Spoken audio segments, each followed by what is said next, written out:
Hello everyone, I'm Heather. I'm back for a quick tag. Okay. Everyone has been doing the mid-year book Freakout tag, haven't they? And I love it. Yes, mate. The mid-year wrap-ups and the end-of-year wrap-ups are some of my faves. They're my fave times of booktube year, okay? Just dip in and out, just hit 3, 4, 5 of those in a go. Just pull all the recommendations together, write them all down. You just got a solid list straight away from just like a couple videos. And I always miss this window to do it myself. I always end up doing it at the wrong time of year or not doing it because, I don't know, I'm a mess. But I think I'm doing it at the right time now. Go me! And it's a good reflection point, isn't it? It's a good sort of like midway think about how your reading year has been going. Has it been going well? Has it been going shite? You don't know. So, mid-year book freakout tag, first question. Actually, I feel like I also should say, I've written these down, right? And I've had to think already over like a light coffee. However, I haven't had a full think about all of them. And some of them we may need to like work through together. We'll have to sort of talk it through to come to a decision on that. But anyway, okay. First question is best book you read in 2022.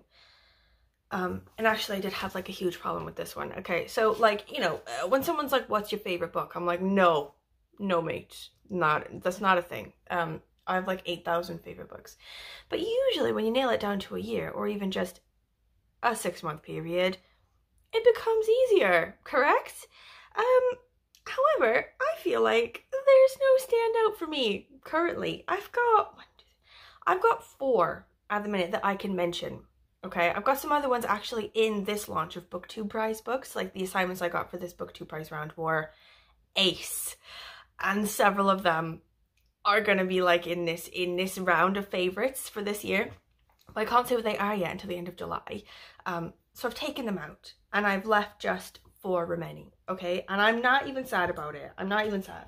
Okay, so the first one, I'm gonna go with Virgin Suicides, okay, by Jeffrey Eugenides. Is that how you say that?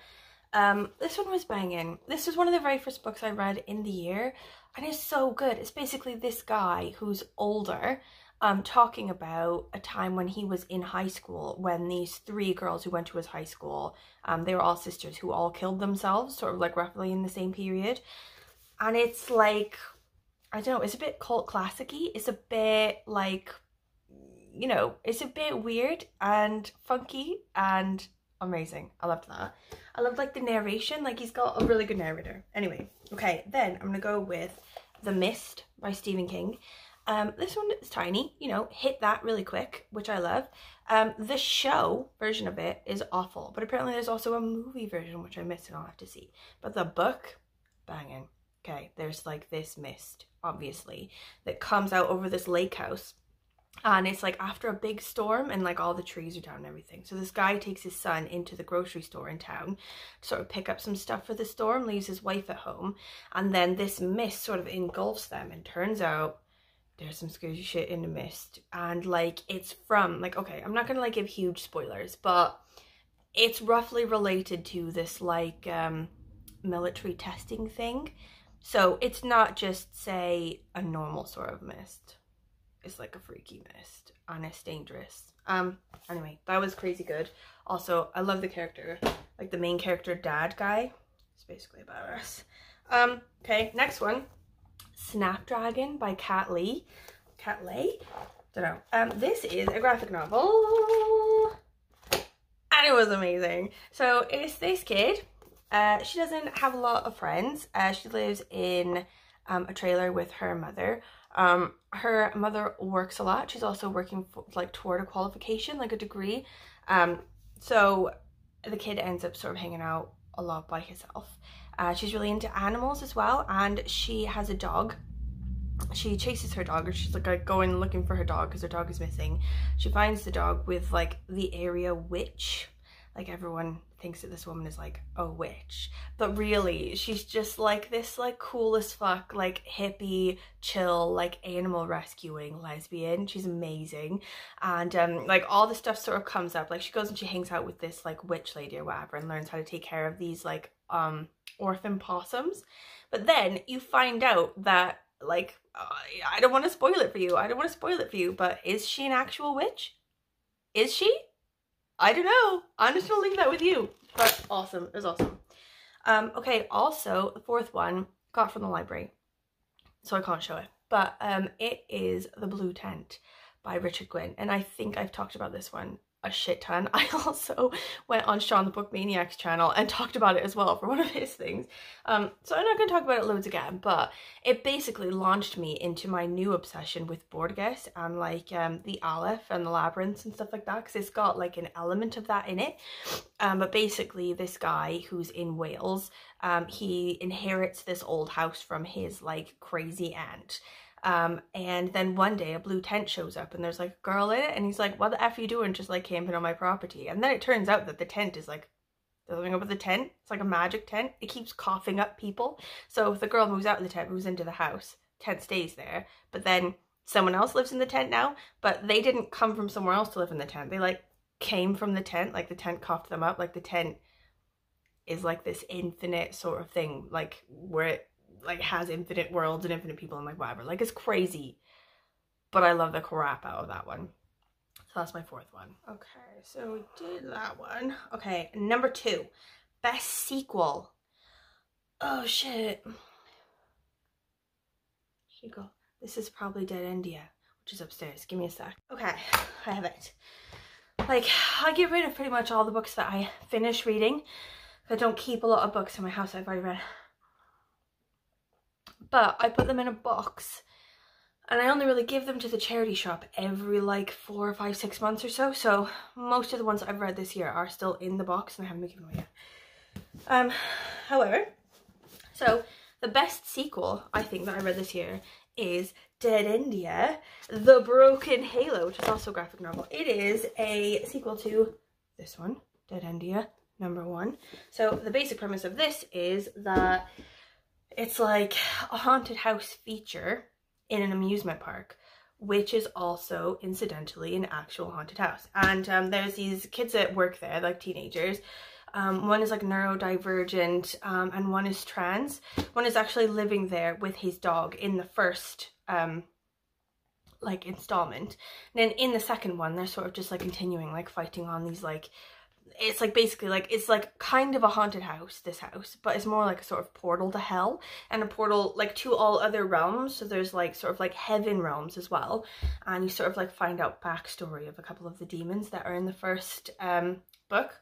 Anyway, brilliant. And now there's a show on Netflix. I don't know if it's on US Netflix, but it's definitely on UK Netflix, that is based on this. And it was like the guy who wrote this, Hamish Steele, he's been like putting on his Instagram and his Twitter or whatever, like he had a say in sort of like making it and sort of developing it as a show, and it's brilliant. I love it. You should look at it. It's good. Okay, number 2. Wait, that's number 2. Knock off number 2. Okay, number 3. New release you haven't read yet but want to. Oh my god, can we talk about Dolly Parton's like collab with James Patterson? Oh my god, I love a James Patterson collab. Like, I mean, I'm not really into like airport thrillers just normally, but anytime there's a collab with someone I like I'm just gonna be on that. Basically, I did a collab with Dolly Parton. It's called Run Rose Run, and it's basically, I guess, about this like country singer girl who's like on the run for something. I don't know, like she also did, I think, an album that goes with it. Like, she wrote songs and did an album that goes with this book.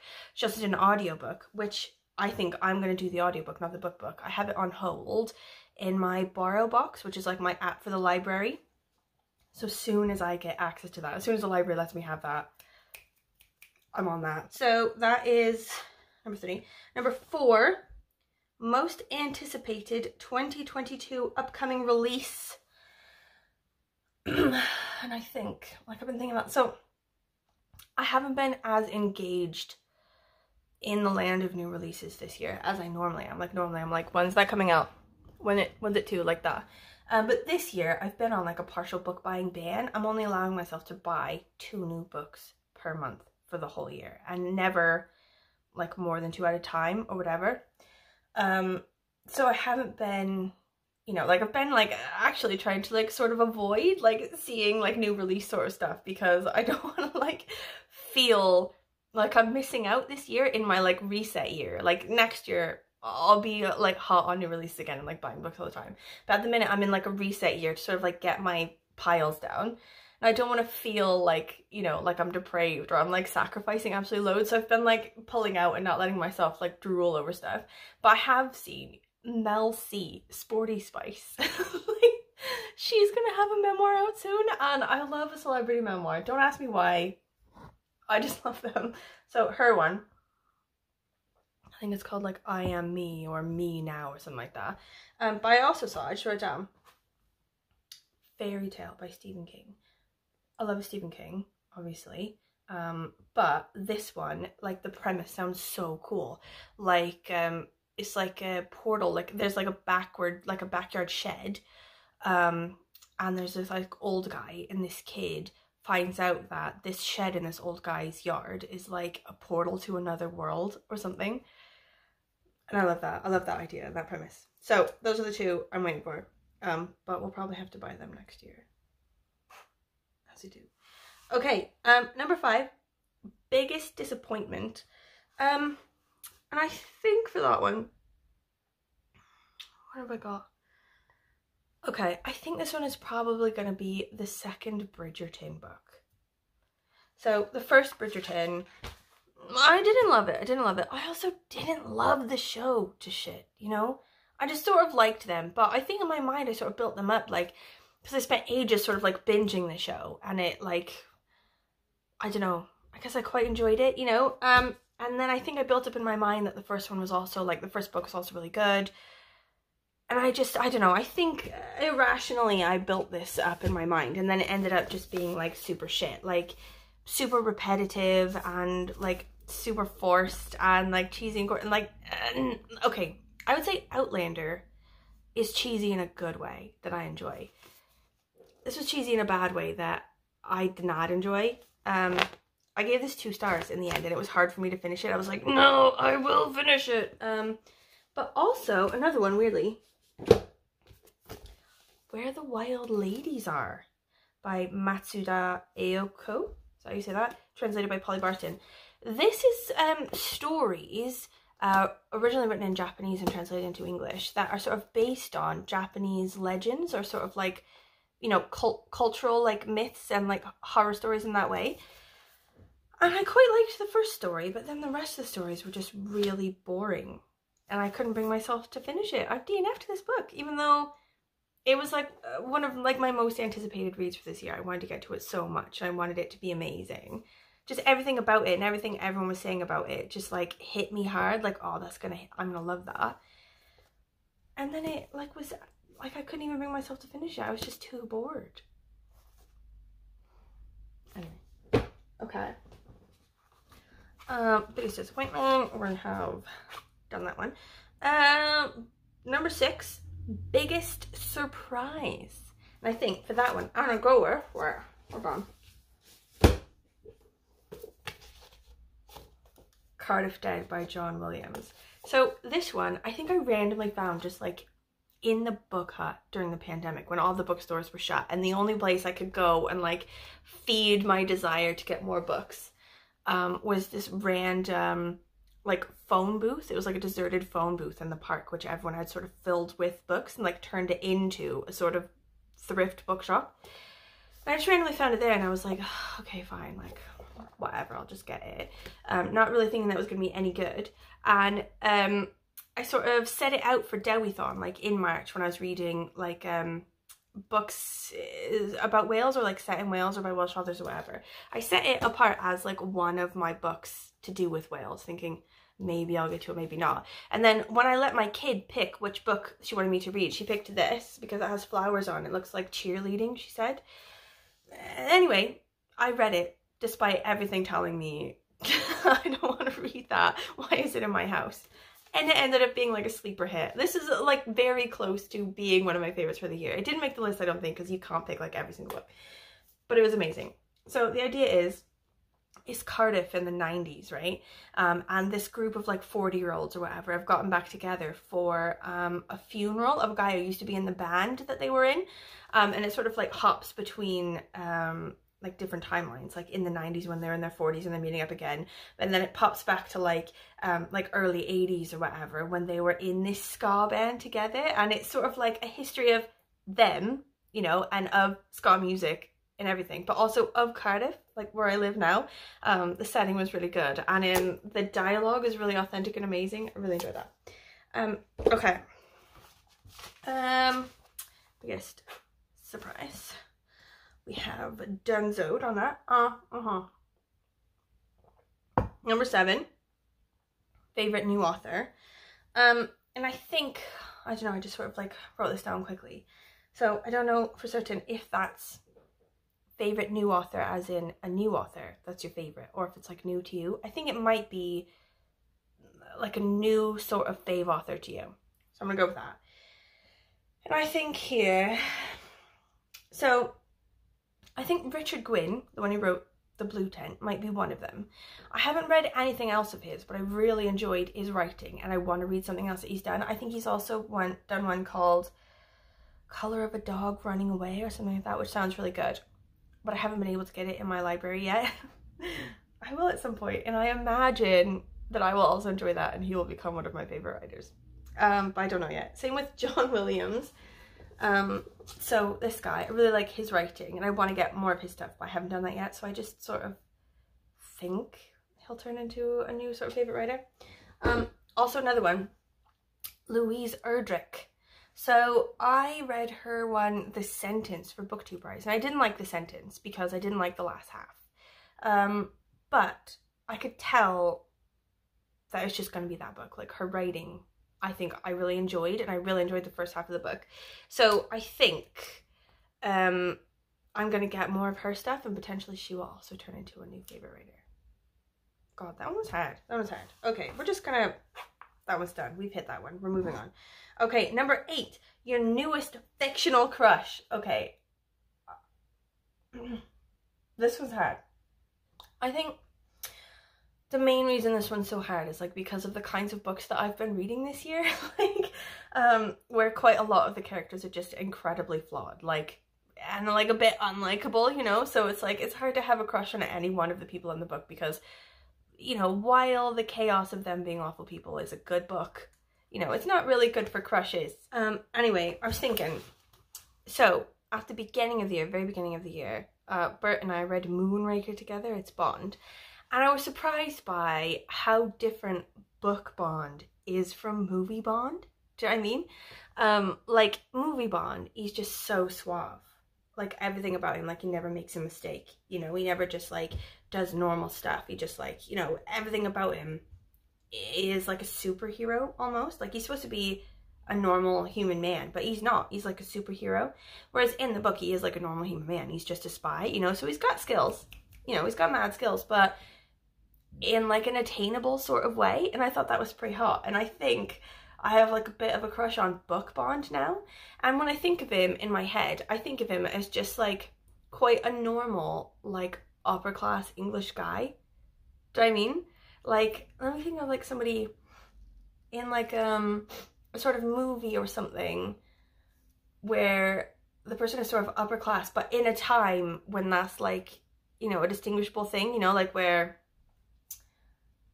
I think like, okay, I know, in Outlander, Claire's first husband, the English one, who's in the 20th century, so not when she goes back to the 18th century, but the one that she's married to in the 20th century, Frank Randall, that guy. I reckon, in my mind, Bond is basically just like that guy, like a really normal upper class English guy who's also a bit suave and has got mad skills. Do you know what I mean? Anyway, okay, also I was thinking, the main character in The Mist, like I said before, he's such a badass. He's just like, you know, fighting these monsters, but also the monsters in that book aren't just outside, okay? They're also inside with them. They're the people losing their effing minds trapped in this grocery store with the fog outside, you know, and he's just like looking out for his kid, fighting monsters left and right. He's amazing. When I think of him, I think of like that guy in, you know, Walking Dead. like that guy, like Grimes, I mean Grimes or something. I don't know, I think that's hot. Also I was thinking, the main character in Cardiff Dead, that one that I just said, he is like this musician sort of guy, but he's a bit like carefree, and he works sort of part-time, I guess, as like a tour guide in like locations that aren't his own, you know, like he'll do like tour guide sort of stuff in India or like Africa or something like that. And he's also a musician, and he's like, he sort of reminds me of like, what's that guy in Kingsman,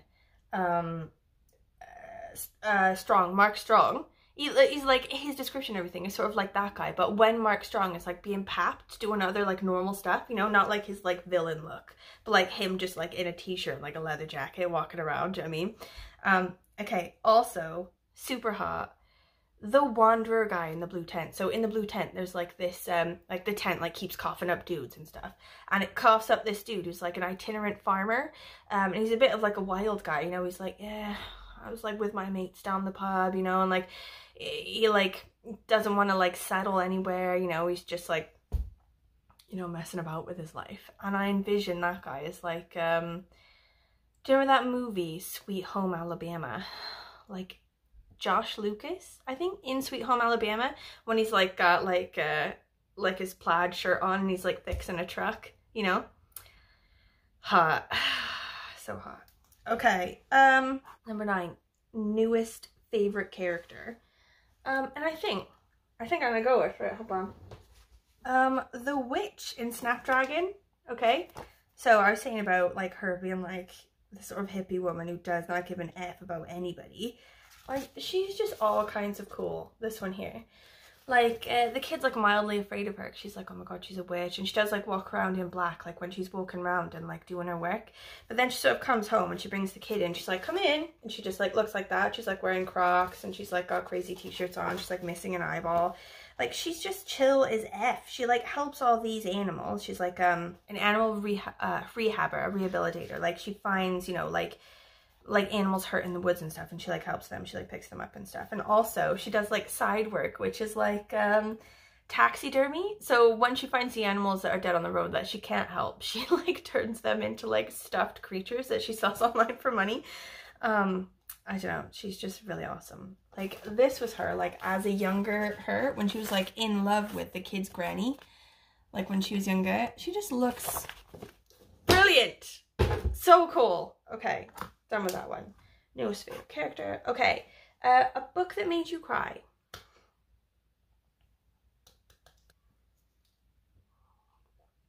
Okay, all of the books that made me cry this year are BookTube prize books in the embargo zone. Okay, so they're ones that I can't talk about until the end of July because it's in this current round, but I think I can say that they made me cry. You know, I can say that they were sad and they made me cry without, you know, giving away any sort of like indication of whether I loved them or not, or like what my rating was for them. So the first one I'm going to say is Disquiet by Zulfuli Vanelli. This one was translated into English from Turkish originally, and it's about this Turkish journalist who is chasing this story in Eastern Turkey about this Yazidi girl. And then the next one is The Survivors by Alex Schulman, which is Swedish originally. It was translated into English, and it's about these 3 boys like who go to this lake house in the summer as kids, and then you sort of meet them later as adults who are dealing with various trauma. And that one also hit me. That one also made me cry. I'm just gonna leave it there. I will say more about that at the end of July. Book that made you cry. Got it. Number 11, book that made you happy. Okay, for this one, I'm gonna go with partially. I got 2. Okay, wait. So I'm gonna go with Ola Papi by John Paul Brammer. This was so funny and weirdly inspirational and uplifting. Okay, he's like my personal life coach now. He basically is a guy who does like a column, you know, like a sort of advice column for LGBTQ youths or whatever who write in to sort of ask a question, and then he sort of you know, gives them like an answer, or he gives them advice.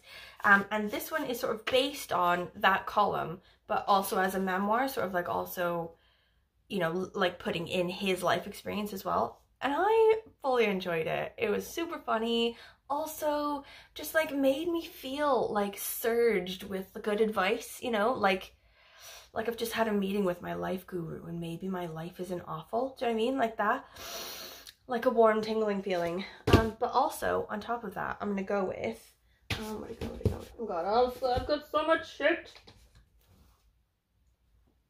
Thames Mudlarking, okay, by Jason Sandy and Nick Stevens. So, this one is just basically roughly about mudlarking in the Thames. What did I lose? I lost a buckle. And they sort of talk about the art of mudlarking, how you do it, like various techniques, but also random shit that they found in the Thames and why, you know. A mild history of the Thames and London is in here. And it was banging. It's just so interesting, and it makes me so happy that people find random shit like this in the Thames all the time. And then also, because it made me think, oh, can I do mudlarking in the Taff, which is the river by me in Cardiff. And then I looked online, like on YouTube or whatever, and I found this old couple that do mudlarking in the Taff. Like, they don't do it just in Cardiff. I think basically all you're gonna find in the Taff in Cardiff is like overturned shopping carts and like used condoms and like needles and stuff like that. But a bit further up, you know, like nearer to like the source of the Taff, is where they find really good shit, actually. Like, not like ancient stuff like you would find in the Thames, but like still like really cool stuff. They found this like beer can from the 40s. Anyway, that couple is hilarious. Like, I'll put up a link to them because you should watch them do it.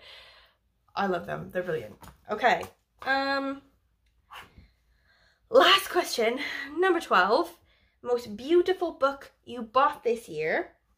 And because I've been very good, I've been a good girl, I have not bought that many books this year, and none of them are particularly beautiful. So I had to just sort of go on, you know, like the most beautiful, despite none of them being really beautiful. So one of the ones I bought for BookTube Prize recently is My Heart by Shmezdin Mehmedinovic. And look, I think that's pretty. You know, also, it smells so good. Oh my god, this is like when I want a book smell, I want it to be that smell. It's like the perfect, oh my god, like I know you can't smell it, but I feel like I need to waft at you anyway. You know, imagine something smelling amazing. Okay, but also, where'd it go? At Hay Festival this year, oh shite, it's fallen. Oh my god. I just found a dead ball of Play-Doh that is rolled under my chair. Gross. Also this one, Cursed Bunny by Boris Chung. I feel like I love a bit like a French flap, you know, like this sort of situation. And also I just think it looks gorgeous. I heard recently that it's potentially awful as a book, but look at the cover. The cover's so pretty. Okay, we've done it. Made your book Freakout tag, finito. That's me done. If you have any questions, any comments at all, let me know. Did you do this tag? Have I watched yours? If not, let me know, okay? Did you like any of these books? Did you enjoy them? Not enjoy them? Do you have any thoughts, literally at all, about anything I've said? Please let me know. Thank you for watching. I'll see you next time. Bye, bye, bye.